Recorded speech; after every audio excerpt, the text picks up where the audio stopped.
आमदार महेश शिंदे यांच्या नेतृत्वाखाली कोरेगावची हरित हॅट्रिक, माझी वसुंधरा 4.0 मध्ये राज्यात तृतीय क्रमांक, पर्यावरण संवर्धन आणि शाश्वत विकासाच्या दिशेने भक्कम पावले टाकत आमदार महेश शिंदे यांच्या नेतृत्वाखाली कोरेगाव नगरपंचायतीने राज्यस्तरावर अभिमानास्पद यश संपादन केले आहे। माझी वसुंधरा 4.0 अभियानांतर्गत कोरेगाव नगरपंचायतीने राज्यात तृतीय क्रमांक पटकावत सलग तिसऱ्यांदा मानाचा बहुमान मिळवला आहे। या दैदिप्यमान यशामुळे कोरेगावच्या हरित वाटचालीची हॅट्रिक पूर्ण झाली आहे। मुंबईच्या वरळी येथील सरदार वल्लभभाई पटेल स्टेडियम येथे शनिवारी दुपारी पार पडलेल्या राज्यस्तरीय पुरस्कार वितरण सोहळ्यात राज्यपाल आचार्य देवव्रत, उपमुख्यमंत्री सुनेत्राताई अजितदादा पवार तसेच पर्यावरण मंत्री पंकजाताई मुंडे यांच्या हस्ते कोरेगाव नगरपंचायतीला सन्मानित करण्यात आले। नगराध्यक्षा दीपाली महेश बर्गे, उपनगराध्यक्ष राहुल रघुनाथ बर्गे, तत्कालीन मुख्याधिकारी विजया घाडगे यांच्यासह नगरपंचायतीच्या पदाधिकाऱ्यांनी व नगरसेवकांनी हा पुरस्कार स्वीकारला। ग्रामपंचायतीचे नगरपंचायतीत रूपांतर झाल्यानंतर अवघ्या 10 वर्षात कोरेगाव शहराने विकासाची झेप घेतली आहे। आमदार महेश शिंदे यांच्या विकासाभिमुख दूरदृष्टीतून शहरातील सर्व रस्त्यांचे ट्रिमिक्स काँक्रिटीकरण, बंदिस्त गटारे, तिळगंगा नदी सुशोभीकरण व स्वच्छता प्रकल्प दोन्ही स्मशानभूमीचे विस्तारीकरण तसेच मुबलक पाणीपुरवठा या मूलभूत सुविधांच्या उभारणीत मोठ्या प्रमाणावर निधी उपलब्ध झाला। विकास कामांची ही व्यापक मालिका कोरेगावच्या सर्वांगीण प्रगतीस कारणीभूत ठरली असल्याचे नगराध्यक्षा दीपाली बर्गे यांनी नमूद केले। माझी वसुंधरा 4.0 अंतर्गत उल्लेखनीय कामगिरी, हरित आच्छादन वाढवण्यासाठी व्यापक वृक्षारोपण मोहीम, रेन वॉटर हार्वेस्टिंग प्रकल्प, जलसंधारण उपक्रम, सौर ऊर्जेचा वाढता वापर, प्लास्टिक बंदीची प्रभावी अंमलबजावणी, नदी नाले स्वच्छता आणि सातत्यपूर्ण जनजागृती मोहीम अशा विविध निकषांवर कोरेगावने उत्कृष्ट कामगिरी बजावली। नागरिकांच्या सक्रिय सहभागामुळे शहर पर्यावरणपूरक आणि शाश्वत विकासाच्या दिशेने वेगाने वाटचाल करत आहे। मुख्याधिकारी या नात्याने विजया घाडगे यांनी कोरेगाव शहरासाठी अमूल्य योगदान दिले। त्यांच्या कार्यकाळात सर्वसमावेशक कारभारातून शहराला नवी ओळख मिळाली। अधिकारी, कर्मचारी, पदाधिकारी तसेच आजी माजी नगरसेवकांना सोबत घेऊन माझी वसुंधरा 4.0 अभियान यशस्वी करण्यासाठी त्यांनी प्रभावी नेतृत्व केले। कोरेगावकर नागरिक त्यांच्या कार्याबद्दल ऋणी असल्याचे दीपाली बर्गे यांच्यासह राहुल रघुनाथ बर्गे व सुनीलदादा बर्गे यांनी स्पष्ट केले। मुंबईत पुरस्कार स्वीकारताना नगराध्यक्ष दीपाली महेश बर्गे, उपनगराध्यक्ष राहुल रघुनाथ बर्गे, माजी नगरसेवक महेश साहेबराव बर्गे, माजी उपनगराध्यक्ष सुनीलदादा बर्गे, नगरसेवक परशुराम बर्गे, नगरसेविका वनमाला बर्गे, संजीवनी बर्गे, शीतल बर्गे, स्नेहल आवटे, अर्जुनदादा आवटे व संतोष बर्गे यावेळी उपस्थित होते। या यशाबद्दल सातारा जिल्हा मध्यवर्ती सहकारी बँकेचे संचालक सुनील खत्री, जिल्हा नियोजन समितीचे सदस्य राहुल प्रकाश बर्गे, जिल्हा परिषद सदस्य डॉक्टर प्रियाताई महेश शिंदे, डॉक्टर अरुणताई विजय बर्गे तसेच कोरेगाव विकास आघाडीच्या पदाधिकाऱ्यांनी कोरेगाव नगरपंचायतीचे अभिनंदन केले आहे। स्मार्ट सिटीच्या दिशेने वाटचाल कोरेगावला स्मार्ट सिटीच्या दिशेने नेण्यासाठी आमदार महेश शिंदे विशेष प्रयत्नशील असून त्यांच्या गतिमान नेतृत्वाखाली आगामी काळात हरित आच्छादन वाढवण्यासाठी विशेष मोहीम, अधिक सौर ऊर्जा प्रकल्प, प्रभावी जलसंवर्धन योजना व स्वच्छता उपक्रम अधिक व्यापक करण्यात येणार असल्याचे नगराध्यक्षा दीपाली बर्गे यांनी सांगितले। कोरेगाव नगरपंचायतीच्या या उज्ज्वल यशामुळे शहराने पर्यावरण संरक्षणाच्या दिशेने आपली जबाबदारी अधोरेखित केली असून आमदार महेश शिंदे यांच्या नेतृत्वाखाली कोरेगाव महाराष्ट्रासाठी प्रेरणादायी हरित मॉडेल ठरत असल्याचे सर्वत्र गौरवले जात आहे। कोरेगाव नगरपंचायत जिल्हा सातारा या नगर परिषद व नगरपंचायत गट 15,000 ते 25,000 लोकसंख्या गटाचा हा पुरस्कार आहे। कोरेगाव नगरपंचायत जिल्हा साताऱ्याला जातोय माझी वसुंधरा अभियान 4 मधील तृतीय क्रमांकाचा पुरस्कार। अभिनंदन आपलं।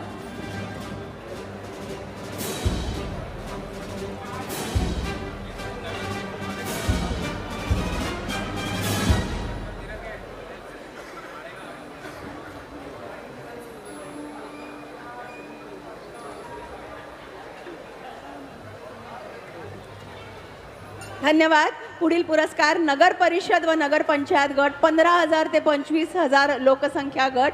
तयारीत रहा। माळेगाव बुद्रुक नगर पंचायत जिल्हा पुणे।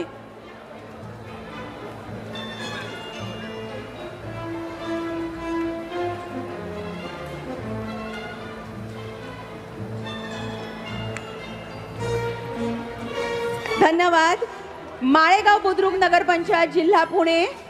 एकूण 3 पुरस्कार आहेत। साताऱ्यात महायुतीचा प्रयत्न, जिल्हा परिषदेचा अध्यक्ष भाजपचा करण्याचा प्रयत्न, ग्रामविकास मंत्री जयकुमार गोरे. सातारा जिल्हा परिषद अध्यक्षपदाबाबत राजकीय घडामोडींना वेग आला असताना ग्रामविकास मंत्री जयकुमार गोरे यांनी सूचक पण ठाम भूमिका मांडली आहे. साताऱ्यात महायुती म्हणून पुढे जाण्याचा आमचा प्रामाणिक प्रयत्न राहील, मात्र तसे न घडल्यास आमच्यासमोर सर्व पर्याय खुले आहेत. मी भाजपचा कार्यकर्ता आहे.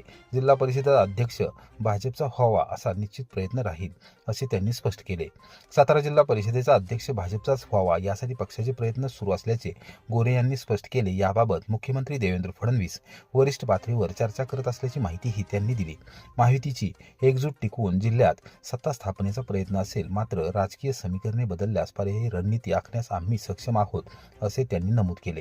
पालकमंत्री आहेत आपले शंभूराज देसाई साहेब, ते असं म्हणतायत की बाबा जयकुमार गोरे हे मोठे मंत्री, आम्हाला त्यांच्याबद्दल भीती वाटते, कारण जिल्हा परिषदेचा अध्यक्ष भाजपचा होणार असं ज्यावेळेस आपण विधान केलं त्यावरून त्यांनी तो टोला आपल्याला किंवा एक टोचक टोला लगावलेला आहे आपल्याला. कुणाला काय वाटतं हा ज्याचा विषय आहे. मी भारतीय जनता पक्षाचा कार्यकर्ता आहे आणि भारतीय जनता पक्षाचा कार्यकर्ता म्हणून मला माझ्या पक्षाचा जिल्हाध्यक्ष व्हावा जिल्हा परिषदेचा हे वाटणं साहजिक आहे आणि ते मला वाटतं आणि ते मी वाटलं म्हणून व्यक्त झालो. याच्याबद्दल कुणाला काय वाटत असेल तो त्याचा विषय आहे. पण माझ्या भावना आहे की माझ्या पक्षाचा जिल्हा परिषदेचा अध्यक्ष झाला पाहिजे. 27 ही आमची संख्या आहे आणि मला वाटतं ती जिल्ह्यातली सगळ्यात मोठी संख्या आहे. तो आमचा अधिकार आहे, आम्हाला वाटतं आणि ह्या भावना माझ्या व्यक्त केलेल्या आहेत. त्याबद्दल कुणी काय मत व्यक्त करावं तो ज्याचा विषय आहे. ते असं म्हणतात की बाबा आम्ही फार काही त्यांना बोलणार नाही, कारण काही बोललं तर ते पालकमंत्री देखील बदलू शकतात, कारण ते मोठे मंत्री आहेत असं देखील एक निश्चित प्रतिक्रिया त्यांनी दिलेली आहे. त्याच्यात त्यांना काय वाटतं हा त्यांचा व्यक्तिगत विषय आहे. तेव्हा मला काय वाटतं मी सांगितलेलं आहे की मी भारतीय जनता पक्षाचा कार्यकर्ता आहे. भारतीय जनता पक्षाच्या कार्यकर्त्यांना ताकद देणं हे माझं काम आहे. भारतीय जनता पक्षाच्या उभ्या राहिलेल्या निवडणुकीतल्या लोकांना मदत करणं, त्यांना पाठबळ देणं माझं कर्तव्य आहे आणि या कर्तव्याच्या भावनेतून मी काम करत असताना अनेक लोकांना चांगलं आणि वाईट वाटू शकतं, पण तो निवडणुकीचा भाग आहे. महायुती म्हणून आम्ही सोबत आहोत. मी आजही सांगतो महायुती म्हणून पुढे जाण्याची आमची भूमिका आहे आणि याही पुढे जाऊन तशी परिस्थिती आली तर भारतीय जनता पक्षाचा अध्यक्ष व्हावा म्हणून सगळे प्रयत्न आम्ही करू. स्वच्छ साताऱ्यासाठी 9 MRF सेंटरची उभारणी, घनकचरा व्यवस्थापनाचे आदर्श मॉडेल घडवण्याचा निर्धार. स्वच्छ आणि पर्यावरणपूरक सातारा जिल्हा घडवण्याच्या दृष्टीने जिल्ह्यातील 9 ठिकाणी MRF material recovery facility centre उभारण्याचा महत्त्वपूर्ण निर्णय घेण्यात आला आहे. कोरेगाव तालुक्यात वॉटर स्टेशन ग्रामपंचायतींची तालुकास्तरीय प्लास्टिक केंद्रासाठी निवड करण्यात आली आहे, अशी माहिती सातारा जिल्हा परिषदेच्या मुख्य कार्यकारी अधिकारी याशिनी नागराजन यांनी दिली. जिल्हा परिषद स्थायी सभागृहात तालुकास्तरीय प्लास्टिक व्यवस्थापन प्रकल्पाच्या कार्यान्वयन व संचालनाबाबत सरपंच, ग्रामपंचायत अधिकारी, विस्तार अधिकारी, BRC गटविकास अधिकारी व उपअभियंता यांना मार्गदर्शन करण्यात आले.